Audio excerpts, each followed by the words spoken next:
Got a lot. That's a tough job. That's a nasty job too. Who would want that one? That's a nasty job. And between Israel and Hamas working together, if you can believe it, they got them back, and we got the last one back yesterday. And the parents are so happy. It's amazing, actually, how We sent a message to the parents on your behalf, as you suggested, and they were so grateful. I guess grateful to me is a much better word because it's hard to be happy, but they were actually. I mean, they couldn't believe that they had their baby boy. The mother said, my baby boy back. It's a very terrible thing. Steve, Russia, Ukraine, we're making a lot of progress. Could you explain that? The Ukrainians actually said that we've made more progress since Geneva than they've seen in the last 4 years of that conflict. So we had 5 Russian generals last Sunday in Abu Dhabi with Jared I and Dan Driscoll, and we think we made a lot of progress. The talks will continue in about a week, but lots of good things happening between the counterparties discussing the land deal. They're talking together. We have a security protocol agreement that's largely finished, a prosperity agreement that's largely finished, and I think the people of Ukraine are now hopeful and expectant that we're going to deliver a peace deal sometime soon. And because of the cold, extreme cold, they have the same that we do. I personally asked President Putin not to fire on Kiev and the cities and towns for a week during this. It's extraordinary. It's not just like cold, it's extraordinary cold, record-setting cold. Over there too, you're having the same. It's a big pile of bad weather, the worst. But it was really. They said they've never experienced cold like that. And I personally asked President Putin not to fire into Kiev and the various towns for a week. And he agreed to do that, and I have to tell you, it was very nice. A lot of people said, don't waste the coal, you're not going to get that, and he did it, and we're very happy that they did it. That's correct. Because on top of everything else, that's not what they need, is missiles coming into their towns and cities. So I just thought I should say it. I thought it was a very, very good thing, and Ukraine was, almost they didn't believe it, but they were very happy about it, because they are struggling badly. I think it shows, Mr. President, how you provide an overarching sort of presence in these negotiations. The Ukrainians never thought it could happen. The Russians are doing things maybe that people wouldn't give them the credit for doing, and I think it always comes down to your indomitable spirit. Well, it was a good thing. You know, if you think it's cold over here, they say in Ukraine you can add another 20% to it. It was very cold place anyway, but this was, they see numbers that were so, they'd never seen numbers like that, cold numbers like that. So it was, I thought I should mention it. Could I ask Scott Bessett, we have so many things happening, could I ask you to maybe say a few words, please? Yes, sir. So the one big beautiful bill that was passed on July 4th last year, we're starting to see the effects kick in. You mentioned the great economy. One of the things in the one big beautiful bill, Mr. President, it was an honor to host you, and as you said, the best rapper in the world, Nicki Minaj, at yesterday's Trump Accounts Summit. We've now had 1 million people sign up for Trump accounts just this week. We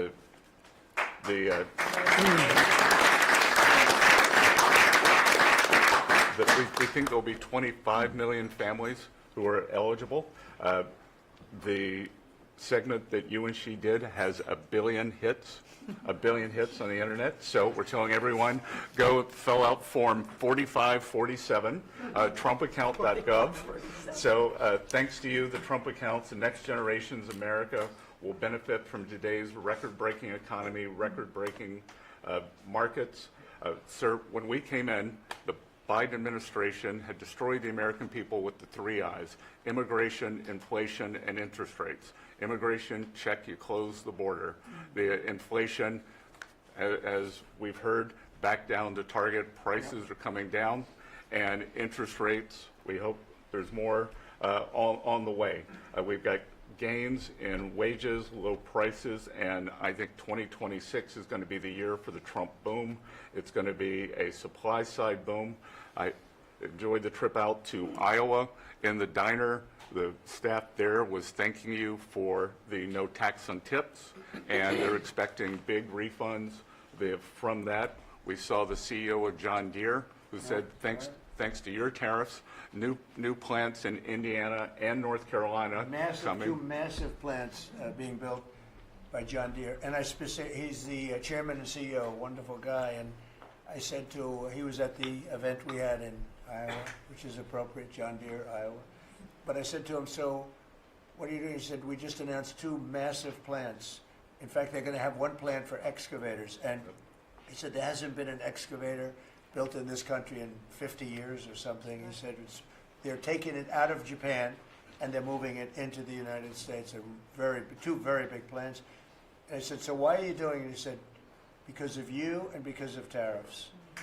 I said, if we didn't have tariffs, would you be doing it? He said, absolutely not. So it's very important, and I hope we're going to be successful with the Supreme Court case, because we're waiting, and we're taking in hundreds of billions of dollars, and we don't want to give it back, number one. And number two, and you know, the people that are fighting us on that case, by the way, are China-centric. These are people that are for China, but they're also outside of the United States. These are countries that have ripped us off for years and years, charging us tariffs, and now we're doing an amazing job, and we're getting it back. We're getting it all back and then some, and they're the ones that are leading that lawsuit that we have in front of the United States Supreme Court. So it's a very important lawsuit for our country, and hopefully it's going to work out. We're waiting a long time, but hopefully it's going to work out. We've taken in hundreds of billions, even trillions of dollars, and certainly we've taken in trillions of dollars of, you know, a big part of that $18 trillion that's coming in is because of tariffs. They're coming in, they're building because they don't want to pay the tariff, and the tariffs are very, you know, steep. They could be much steeper. You probably saw I put out a truth today, and the tariffs could be much steeper. We've been actually very nice about it, but even being nice about it, we've taken in hundreds of billions of dollars, and honestly, they've given us tremendous national security. The power that we have because of that, they have given us tremendous strength and national security. Go ahead, Scott. Yes, sir. And the IEPA power you used on the tariffs, as you said, we're bringing in tens of trillions of investments. The tens of trillions of investments turns into factories construction, which turns into factory jobs, which turns into consumer spending. You've right-sized the government, so government employment is down. Private sector is up. Growth was a stunning 4.7%, 4.8% in the past 2 quarters, biggest back-to-back gains in a decade. And we are doing that with government finances improving. So that will bring down the borrowing costs, the calendar year budget for 2024, 7% deficit to GDP, highest when we weren't at war, not in a recession, all the way down to 5.4% and getting better. Biggest decline since 2014. Generational gains in productivity, soaring productivity. We're going to lift workers' pay, record high prices, record high profits, and stock prices are soaring. You got a manufacturing renaissance, and all the key inflation metrics are trending lower. Over the past 3 months, the consumer price index is just 2.1, and core prices are even lower at 1.6, and I think that could trend below 1, given energy, as you talked about, the pharmaceutical discounts and rents. So we're expecting a great year in 2026, Mr. President. And we're going to be announcing next week, I think sometime, Scott and Howard and everybody, we're going to be announcing the head of the Fed, who that will be. And it'll be a person that will, I think, do a good job. We're paying far too much interest in the Fed. The Fed rate's too high, unacceptably high. We should have the lowest, and I think you read my statement today. I put out a statement before the meeting, but we should have the lowest interest rate anywhere in the world, because a lot of these countries are successful only because of us, because we allow them to have surpluses. And without surpluses, some of the countries that you most respect financially, that you say, oh, this one, that one, this one, that one, they're successful because we allow them to have surpluses. And we could easily stop that with the powers that we have, but we don't. We took some of it, But we took really just a small portion of it compared to what we could take if we wanted to. We should have the lowest interest rate anywhere in the world. They should be 2 points and even 3 points lower. And if it was, each point is the equivalent of, I would say, $500 billion. So if you got 2 points low, you have $1 trillion in saving, and it's almost, if you call it just a paper expense. You can do it with a pencil. It's not cutting. It's not saying we have to get rid of jobs, or it's just like literally so easy to do. But we have a guy that doesn't want to do it because he's, I think he's politically biased. I really do. I believe he's politically biased because most smart people say it's not even a question. But despite that, we were able to bust through. It's like busting through a wall. We're able to bust through a wall, and we have the kind of numbers that Scott and Howard with the steel and other things talk about. What would you say, Howard, in terms of how we're doing, generally speaking? Great businessman, very successful guy. He's doing a really good job. What would you say? Well, no one, before you walked in the door, no one thought our economy could grow 2%. Fourth quarter, with the shutdown, 5.5%, and that means the first quarter, you could see the United States of America, with its $30 trillion economy, grow in the 6% range, and no one thought that was possible. That's how you get jobs, that's how you get money down, that's how you fix the deficit. You are fixing everything with your policies. You have changed America and created the golden age. Thank you. And with the help of the Fed, because we really, we want help, not hindrance. Why would the Fed hinder? But with the help of the Fed, with the right choice, if we make the right choice, a lot of times you make a choice, you think it's good, and it turns out to be not good. But with the help of the Fed, we could hit numbers that have never been hit before. We could hit 8, 9, 10. There's no reason why not. And, I talk about, if you go back 20 years, 25 years, I'm old enough to remember, when we had good news, when you announced good news, the stock market went up. You announce anything good, the stock market went up. You announce bad, the stock market went up. And that's the way it should be. But now it's, over the last 15 or so years, if you announce good news, that means they're going to raise interest rates because they want to kill it.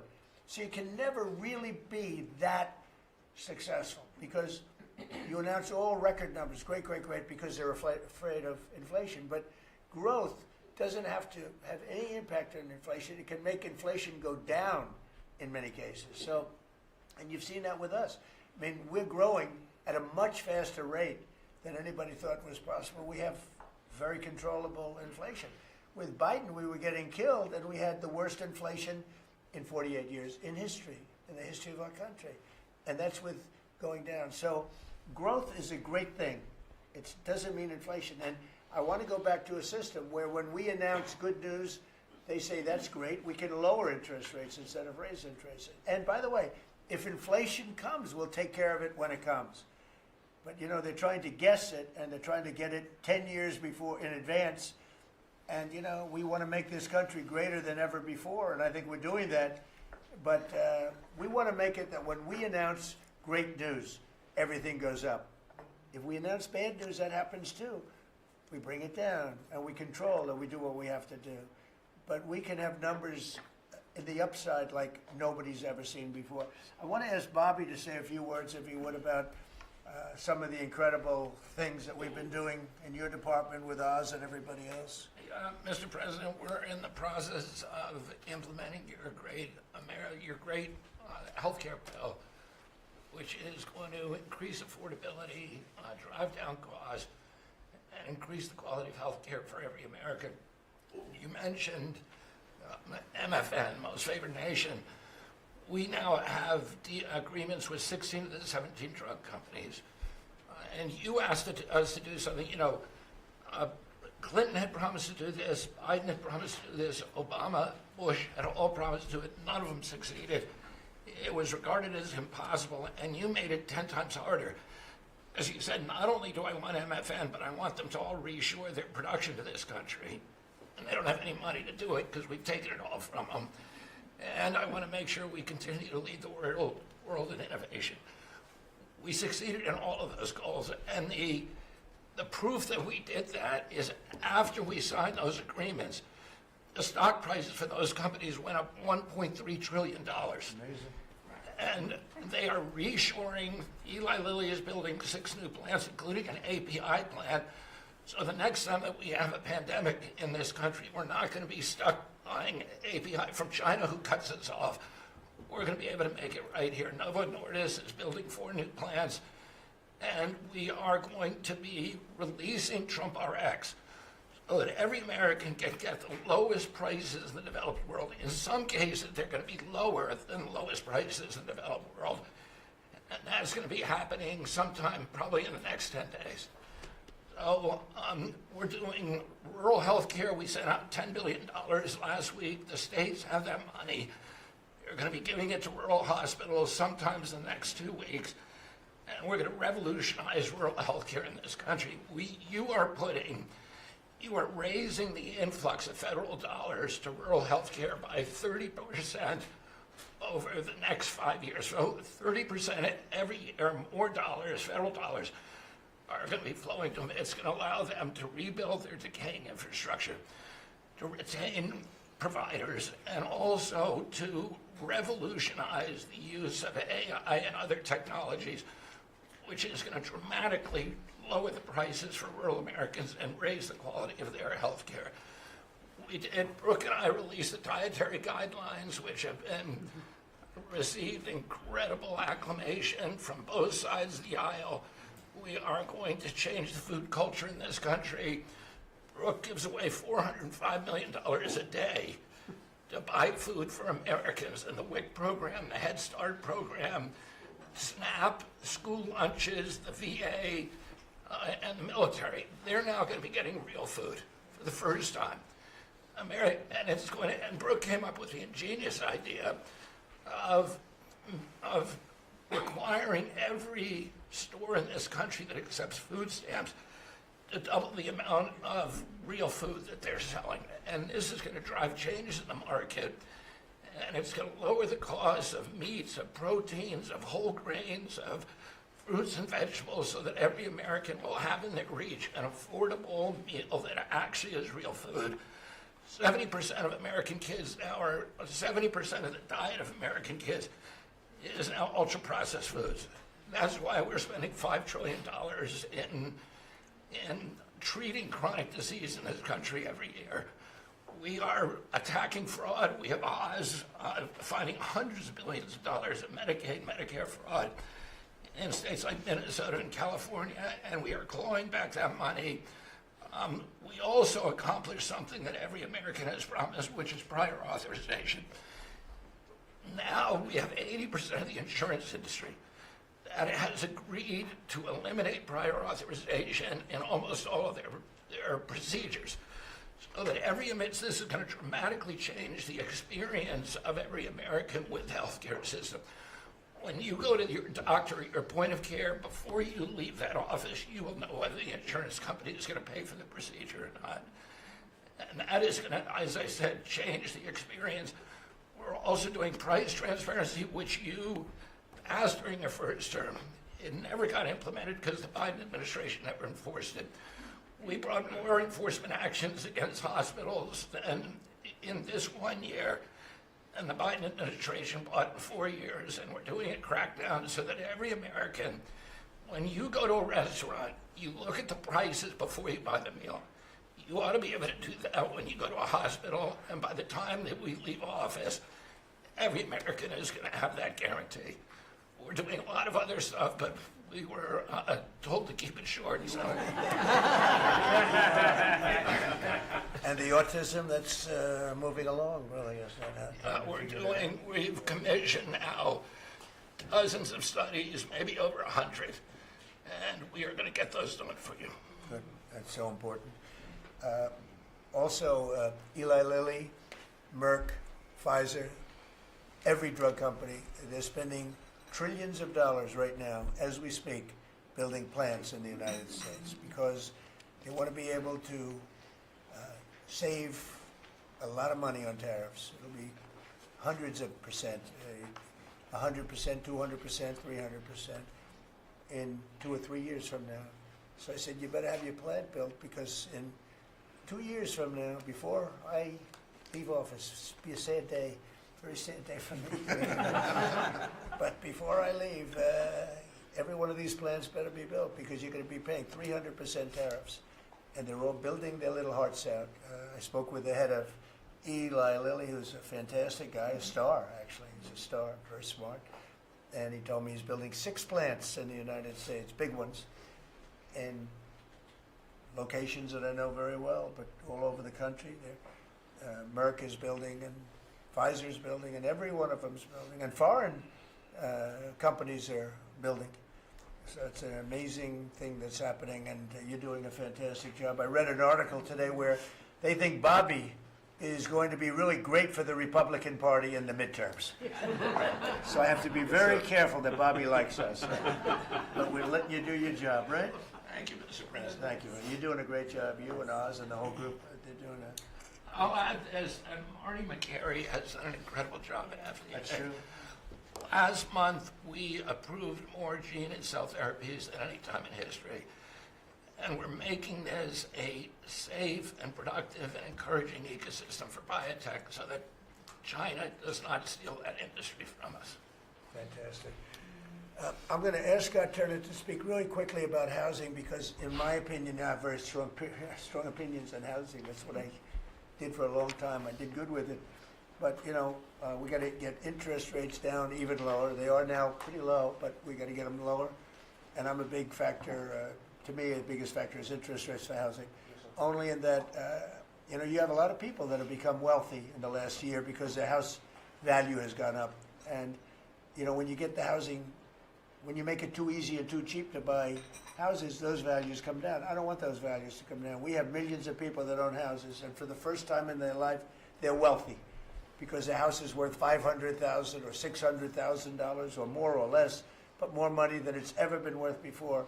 I don't want to do anything to knock that down, and so I want to be very careful with this. You know, you make housing, I can turn on housing immediately, but you make it too easy and you're going to knock the value down of people that own houses. I want to, for those people, those millions of people that own houses, we're going to drive those values up, but we're also going to try making it easier for people to buy. The best thing that can happen for both groups of people is lower interest rates, and those interest rates are coming down, and with a proper, intelligent person at the Fed, that person will be able to work with us to get interest rates down. That covers all of the sins. It covers everything. Lower interest rates keeps the values up for the people that have housing and lets other people buy housing. And Scott, if you could just expand quickly on that. Yes, sir. You did allude to when we first came in, sir, you know, our fiscal house in America was a mess, but because of your economic policies, the economy is thriving. And I do have some good news to share. As you said, you know, good news. I hope this will make the interest rates continue to go down. But because of your policies, sir, home sales in December, they rose sharply to their strongest pace in 3 years. A lot of people, when we first came in particular young people, were concerned and asking the question whether they would ever be able to afford to buy a house in America, which is the American dream. The 30-year fixed mortgage rate dipped to a multi-year lows, driving monthly payments down for the 2 years at the lowest levels. So more people can get a mortgage now, more families can be able to afford to get a home and achieve the American dream. At HUD last year, we helped and supported over 1 million people through FHA and Ginnie Mae to be able to buy a home. 500,000 of those were first-time home buyers, and hundreds of thousands of our veterans we supported. And so that's good news that millions of people in our country are now beginning to buy homes. We also, sir, saw that you are, and we're working with you, making bold action to ban institutional investors from buying single-family homes. Those homes are for the American people. So, sir, thank you for your leadership on that. Also working with Director Pulte over at FHFA to buy $200 billion worth of mortgage-backed securities, driving down even more the cost to get a home. And so we're grateful for those actions. Also, the One Big Beautiful Bill has been tremendous, making the low-income tax credit increase, working with Secretary Bessent at Treasury to produce more projects and more homes in America. And the One Big Beautiful Bill also made our beloved opportunity zones permanent. And the media doesn't talk about opportunity zones very much, but I'll do it today because I know that they have been transformative in our country over 1 million people lifted out of poverty, sir, in opportunity zones, 300,000 new units of housing in opportunity zones, and a 3.4 increase in the value of houses. By the way, we have to give him credit. Senator, he's a great guy. Tim Scott came to see me, first administration, first term, and he had this idea for opportunity zones. And he gave me the idea. We did it. We implemented it. It's one of the most successful programs in the history of our country, and nobody talks about it. The press doesn't talk about it, but I want to just tell you, Tim Scott, Senator, South Carolina, did a great job, right? Did a wonderful job, yes, sir. Did a good job. He's a good man. Yes, sir. And so those have been made permanent now. Will help millions of Americans to be able to afford to buy homes. Also, the One Big Beautiful Bill has been allowing HUD to make sure, working with the Department of Homeland Security, that every person that lives in HUD-funded housing is an American citizen. A blind eye has been turned prior to us being here to people living in HUD-funded housing, but no more. We're going to take account and transparency to make sure. And so there's a lot of crime that goes on in public housing, but we're coming after the criminals and making sure that everybody in there is an American citizen. So thank you for your support. We are now have taken possession of our new building in Alexandria, and we're going to save the American taxpayers hundreds of millions of dollars. So, sir, thank you for your support and your leadership. Thank you, Scott. Great job. Appreciate it. One of the things Scott said, though, is, again, existing housing, people that own their homes, we're going to keep them wealthy. We're going to keep those prices up. We're not going to destroy the value of their homes so that somebody that didn't work very hard can buy a home. We're going to make it easier to buy. We're going to get interest rates down. But I want to protect the people that for the first time in their lives feel good about themselves. They feel like they've, that they're wealthy people. And I want them to understand it. There's so much talk about, we're going to drive housing prices down. I don't want to drive housing prices down. I want to drive housing prices up for people that own their homes. And they can be assured that's what's going to happen. Chris, could you say a few words about energy, please? You bet, Mr. President. I can say with confidence that your energy dominance agenda is firing on all cylinders. The United States oil production today is greater than Saudi Arabia and Russia combined, the number 2 and number 3 producers. Our natural gas production today is greater than Russia, China, and Iran combined, the 2nd, 3rd, and 4th largest natural gas producers. Huge production in the United States. Secretary Burgum at the Interior Department has taken in more money on oil and gas lease sales in the first year of this administration than the entire 4 years of the Biden administration. And beyond oil and gas, 6 new coal leases under this first year of this administration from the Interior Department, and coal production is growing again in the United States after years of decline. And this beautiful clean coal was the MVP of the huge cold snap we're in right now. I can say with some confidence, hundreds of American lives have been saved because of your leaning in and stopping the killing of coal and revitalizing coal. Coal, over the last few days, where we're at peak demand in electricity, has delivered 20 times more electricity than solar and batteries. Think about that, 20 times more. An industry coal doesn't mind very cold weather, right? Clean, you're not allowed to say the word coal without proceeding by saying clean, beautiful coal. Clean, beautiful coal. It's not affected by bad weather. Rain, snow, sleet, freezing cold. How does it react under freezing cold weather? it steps up and delivers big time. In fact, what coal did during this storm was deliver massively more electricity than it was delivering a month ago, because we needed far more electricity. Who can step up? The windmills, by the way, are all frozen. You know that they don't turn. The windmills aren't turning. The windmills that these fools paid for. The fool is this country, because the people that have the windmills get massive subsidy, and they make a fortune on windmills that don't even work, and they don't produce anywhere near what they should be. And it's the worst, most expensive form of energy there is. And by the way, Europe is destroying itself with the stupid windmills they're putting all over their beautiful areas of most magnificent landscapes in the world, and they're just destroying. Europe better get smart. Between immigration and energy, they're destroying. It's not recognizable. They've got to smarten up before it's too late. Please go ahead. Yeah, in New England, with somewhat European energy policies, at peak demand time, very cold in New England, wind, solar, and batteries that you were just speaking of delivered less than 3% of the electricity needed at peak demand time, and that's when it matters. Because if electricity goes out when it's very cold, people die. Over 200 people died in a smaller cold snap during the Biden administration. This was massively larger geographically. We've had no failure of the electricity grid, no failure of long-distance transmission lines. Local distribution lines have iced up and come down, and we have people from all over the country working to get those back up because people need their lights back on.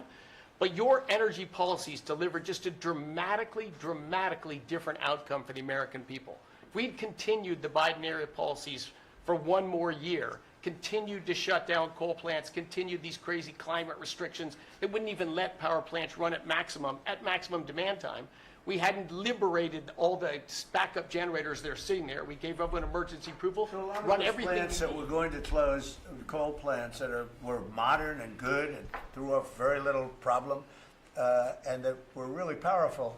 You know, by the way, China does most of everything they're doing with coal. Not that we want to copy anybody, but you know, they make the windmills, but they don't have a lot of wind farms. That's somebody ought to look at that. How many wind farms do they have? Very, very few. They make them, they sell them, they make a fortune, but they don't use them. So the coal, I mean, I understand they're using it also as a great backup. So you build a plant, but they have it as a backup in case of tragedy, in case of really bad weather, et cetera, et cetera.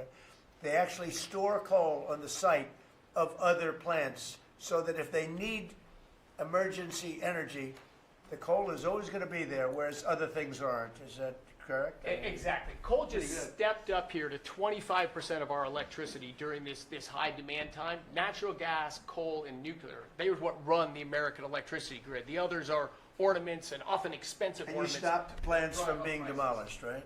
17 gigawatts of coal generation plants were slated to close last year that were stopped from being closure by this And if they administration. were closed, we would be really tight on energy. We would have had significant blackouts at these peak cold times, and extrapolating from the last storm during the Biden administration, I think at least hundreds of deaths. Because in the South, a lot of heating is done with electricity generation. If those grids go down, people die. So these, and when you're going back to the Working Families Tax Cut Act, or the One Big Beautiful Bill, that got rid of $500 billion of subsidies, energy subsidies, that do nothing but make energy more expensive and less reliable.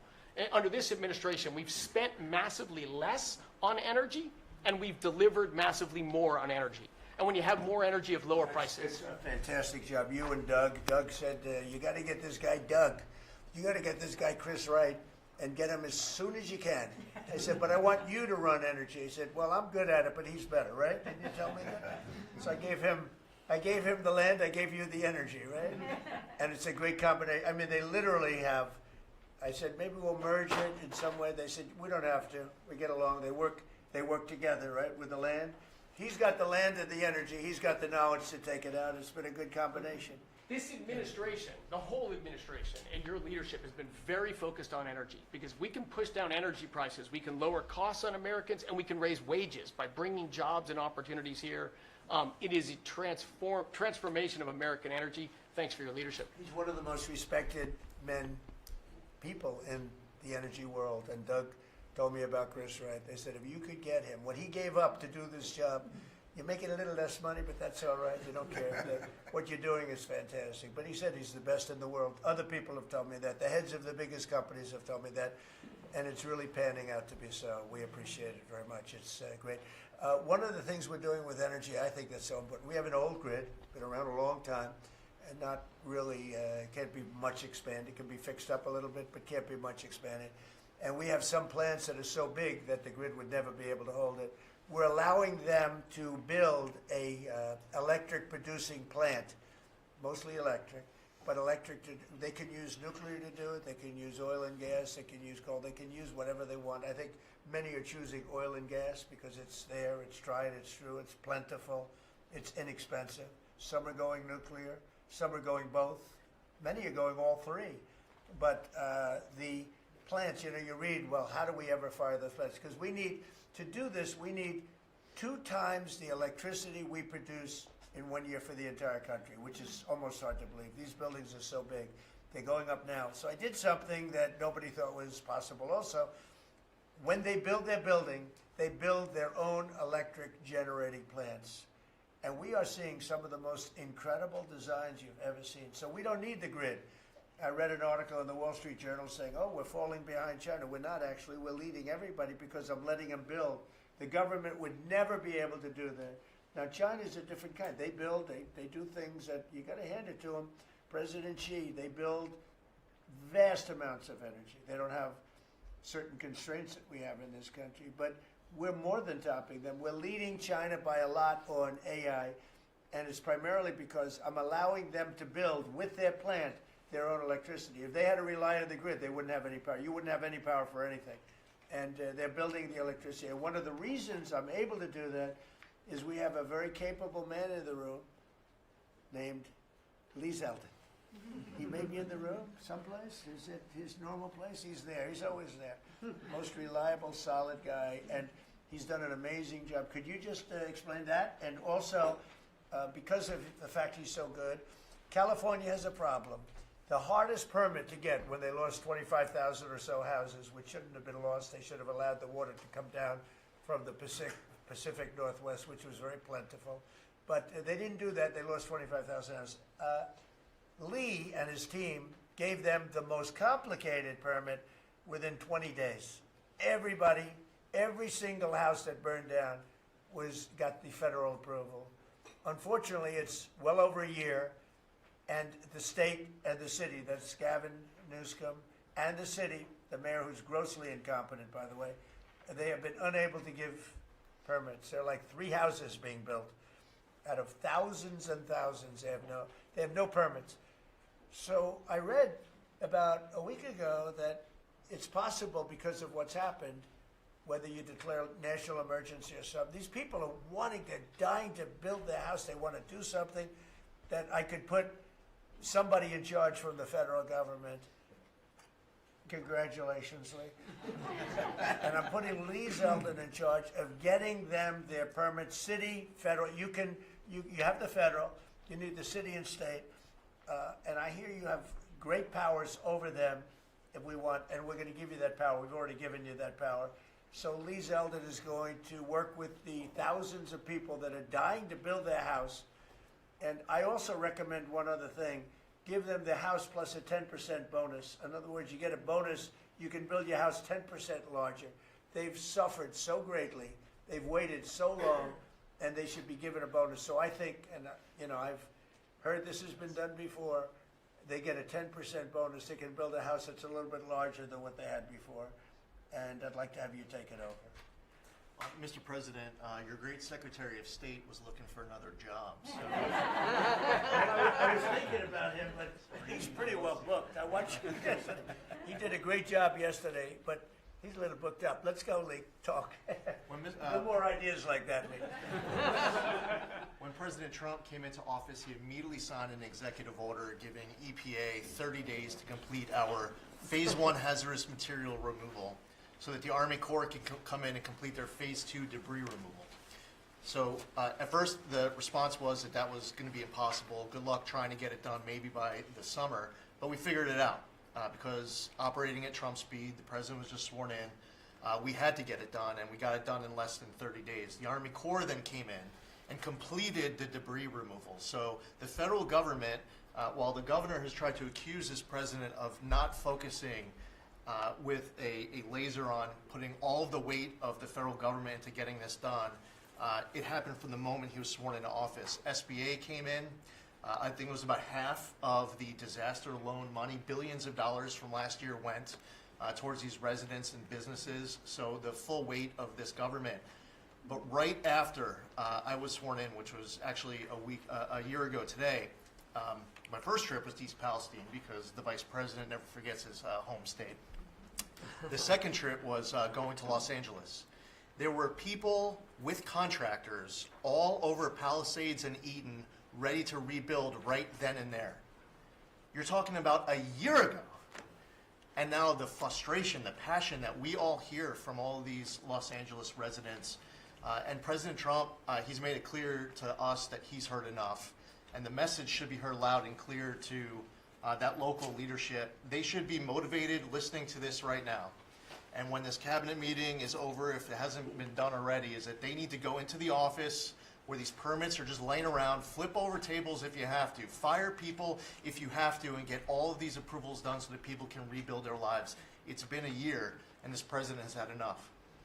So whatever you can do, you know, that's going to be very important. And it's so sad, those people, we were there a few days after the fire, you were there with me, we're walking down the streets, the people are devastated. The love that they had for that property was, everybody was going to rebuild, and they thought they could do it immediately. They should have, we gave it to them so quickly, but they can't get their permits, they still can't build. And they're losing spirit too. I mean, a lot of people are losing spirit. And the other thing I'd like to talk to you about and other people about that happen to be sitting around the table, they want to build a low-income housing project right in the middle of everything in Palisades. And I'm not going to allow it to happen, okay? I mean, maybe it's politically correct, maybe it's not. I'm not going to let these people destroy the value of their houses. I built a lot of low-income housing. I made a lot of money building low-income housing. I know more about it than anybody. We're not going to allow this guy to build a low-income housing project on top of everything else in the middle of that mess that was created by the fact that they didn't allow water to come down from the Pacific Northwest, okay? And I'd like you to have that stopped, and stopped immediately. No financing. That might be you, Scott, because they'll come to you for financing. It's never going to be approved. You would never, but Scott thought it was a horrible thing. So there's going to be no financing for low-income housing. Let the people build their houses, and as fast as you can, help them, help the mayor and help the governor get their permitting done, okay? Yes, sir. Okay, thank you very much. Kelly, you know, I think you were just alluded to, are you helping some of the people out there with loans? Yes, Mr. President, thanks to your leadership, you also helped put the fires out. Your executive order got water to the scene in your earliest days of your presidency. So you've been there from day one. We've been out there twice now. There had been no changes until your executive order this week that is allowing that permitting to happen quickly. We have 16,000 structures burned. We have put loans out on 12,000 of them for $3.2 billion. More than half of all the disaster money delivered in America went to that area.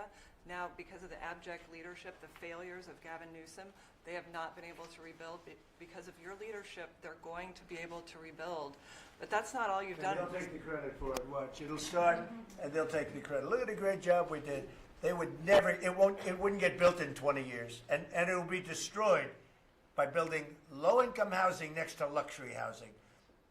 History says that doesn't work too well. Go ahead. We're going to make sure that doesn't happen, Mr. President. Please. But under your leadership, you've ended at least 8 wars, okay? But probably the most important and underreported war that this president ended was Joe Biden and the Democrats' war on Main Street and hardworking families. We've seen it as I've gone across the country this month, 10 different states, and we saw it when we were together in Iowa. Hardworking families, farmers, small businesses expressing gratitude, lined up to thank you. I was out with our great vice president last week in Toledo, Ohio. They are thanking this administration for getting Main Street back. The Trump tax cuts, the tariffs, deregulation, it's all rocket fuel for hardworking families in Main Streets. And I see it whether it's talking about small business expensing, 100% accelerated for Made in America factories, the 20% pass-through, but it's also working families where they have expanded child tax credits, increased standard deductions, permanent low-income tax rates, health savings accounts, Trump accounts. This president is delivering for Main Street. It's the most underreported story in this country. And I see it in Main Street businesses. All-time small business confidence hit a record under this president last year after the Trump tax cuts. All-time small business formation now at 36 million small businesses, and a record $100 billion out from SBA because a record number of people want to invest in this country and hire. And whether I talk to manufacturers about tariffs, they know that this president is bringing manufacturing back, just like Prince Manufacturing in Macon, Georgia. 500 employees machining parts for our defense, our agriculture, our automotive, our aerospace industry. They're going to hire 500 more people this year because of tariffs, because of the Trump tax cuts, and because of SBA lending. And I see this state after state as I've gone across the country, talked to hundreds of business owners, walked dozens of factory floors. This is not being covered, but it's going on in America. The number one problem is they need skilled workers. And this is something I'm working on with Secretary Chavez-DeRemer. I'm working across the administration to ensure that we empower our small businesses. 98% of our manufacturers meet the small business definition. So Ford has 5,000 small manufacturing suppliers. The $18 trillion you brought in is creating an economic boom like none we've ever seen before. We are going to have 7% GDP growth. GDP now is probably underestimating where it is in 4Q, but with interest rates going down, with regulation going down, these are all taxes on small businesses, and those are going away. And thanks to President Trump, your leadership, we are seeing Main Street boom. Hardworking families have $1,000 already in their pockets, and when they get their $1,000 refund tax, I hope they all remember that every Democrat voted against them getting their tax refunds, because this is what our administration is doing, is powering your incredible economic agenda forward on Main Street. Thank you very much. Great job. I do want to say that on my left, I have a man who's doing a fantastic job, and on my right also. But we're spending a tremendous amount of time and effort on building our military. We largely rebuilt the military during my first term, fortunately, and we're greatly enhancing it now. We're going to be doing something new. We're bringing back the battleship, and I thought, like you remember the battleships from the great Iowa and Alabama, Missouri, those unbelievable scenes that you see, Victory at Sea. You'd see these incredible ships, and I thought they were powerful, but the battleships that we're building are going to be 100 times more powerful than those beautiful works of art. I mean, they were magnificent, all steel. We have the steel now, and we're going to be doing that as an enhancement, but our military is very, very strong. You may want to say something about the large fleet of ships that's heading over to the Middle East. Well, Mr. President, you had to, like so many other cabinet members have referenced, rebuild the perception of America. And at the Department of War, that meant reestablishing deterrence. What happened in Afghanistan, what happened in Ukraine, a war that never would have occurred, what happened on October 7th in Israel, never would have happened under President Trump. So as a result, we're having to rebuild how our enemies perceive us. And when President Trump said, we're not getting a nuclear, Iran, you won't have a nuclear bomb, he meant it. And we sent those B-2s halfway around the world, and they never noticed.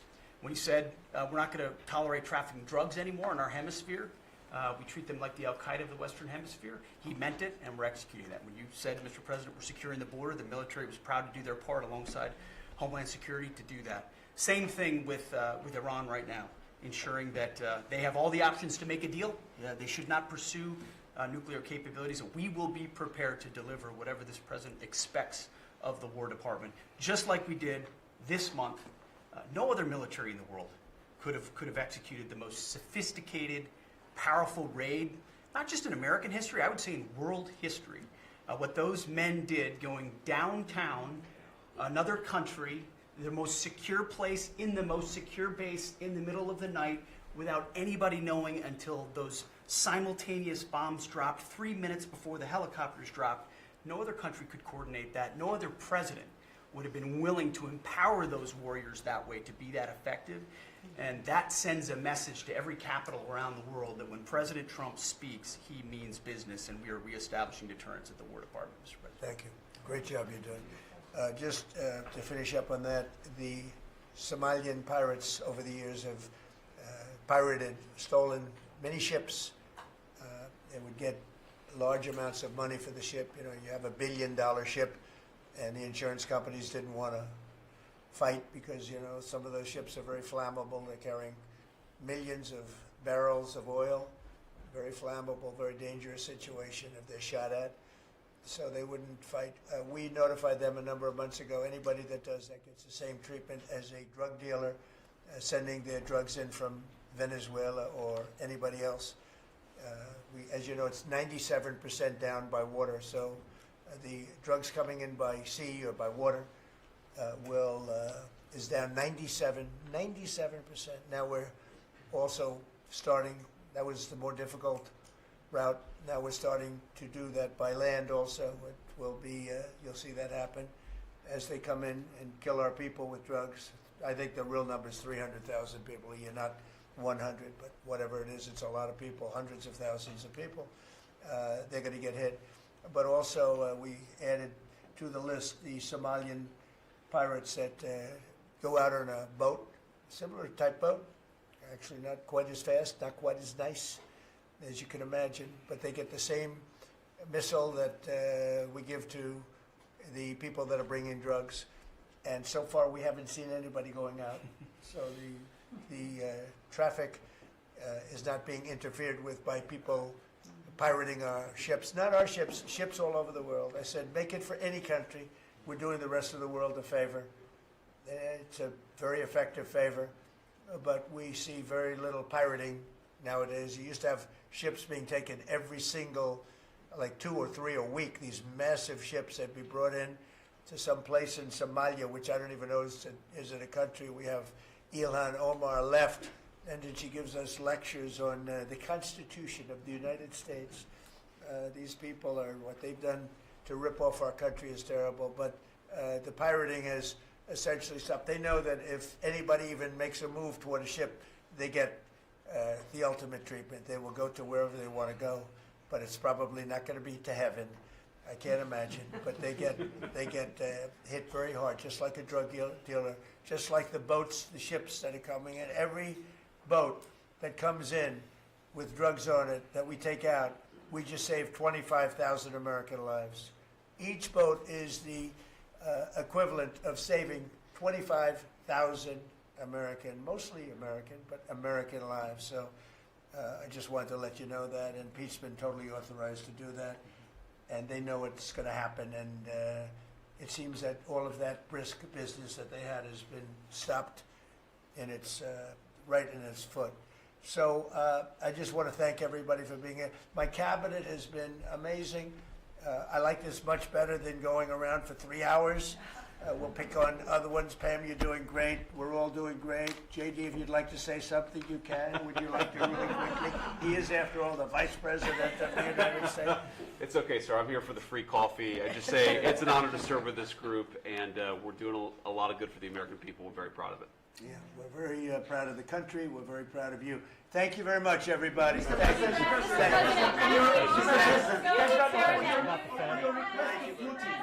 Mr. President, why not take questions? Mr. President, one question. Thank you.